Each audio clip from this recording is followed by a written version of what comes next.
Hey guys, welcome. I'm here with another review of one of my custom action figures, and this was a commission piece, and it is another Batman, consequently. His appearance based on the Zero Year graphic novel, Volume 3. How he appears when whatever happened to Gotham City happened to Gotham City. I haven't read beyond it. And unknown to me, while I was looking for reference material, he only appears in this getup for maybe a page or two before it goes back to the new origin story, which I won't talk about here. But I wasn't really that big of a fan. Anyway, there was more than enough reference to get this guy done, and a few other customizers have done this look where he has all this gear and stuff.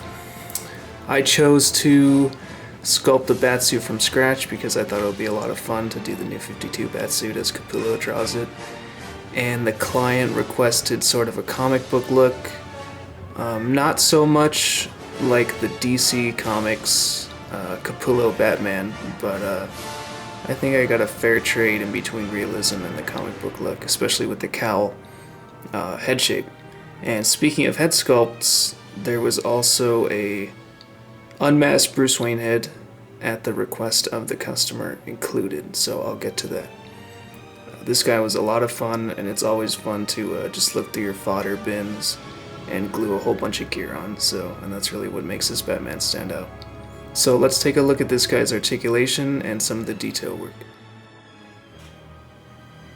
Okay, so ironically, with the Lee Bermejo Batman, which was another commission, I used the Winter Soldier movie series Captain America because I liked the bulk, and it had all the classic Marvel Legends joints that are being utilized nowadays, which I love for customizing. So I thought I might as well do the same because once you Dremel it down, you can really do whatever you want. And in this case, I just sculpted over everything while conserving the joints. So, pretty basic. Head goes up and down, side to side, and it can pop off easily in order to accommodate the alternate head. Shoulders, lateral motion, 90 degrees. I did keep the torso hinge here, and the belt is actually free floating and not glued to the torso, that way it won't interrupt the movement. The waist swivel, this lower belt is glued below it so the waist swivel is intact. 90-degree hips, double jointed knees. I did get rid of the boot top swivel because I'm not a fan of that, as you've seen with most of my other figures actually. And these boots were from another figure actually, the boot tops being sculpted, and then the nice ankle rockers. So, pretty basic, covers all the bases you need with posability. Now, let's take a look at some of the detail work. Alright, I'll do a quick 360-degree turnaround on this guy. I really should invest in one of those that does it for me.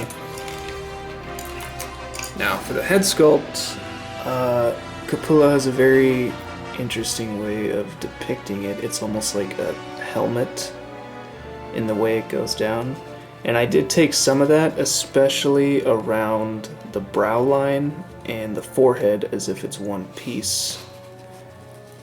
But then I did do the recesses here into the eyes, because I kind of like that.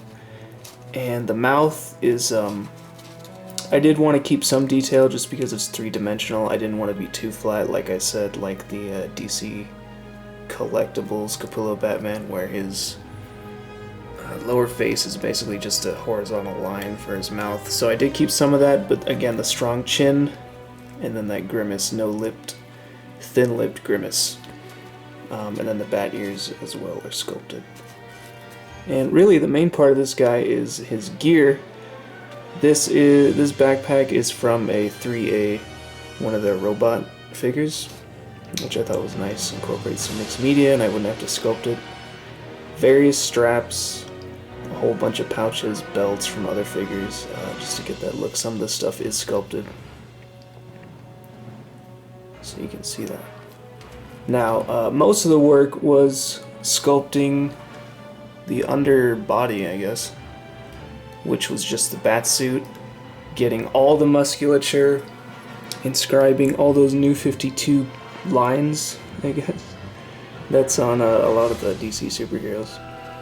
So basically just that, just getting that, how Batman looks in the actual comic, making sure all that was there. And then he has these, he doesn't have his normal Batsuit boots, he has these tactical boots, so I did sculpt those, and you can see the laces on there and everything, true to the comic.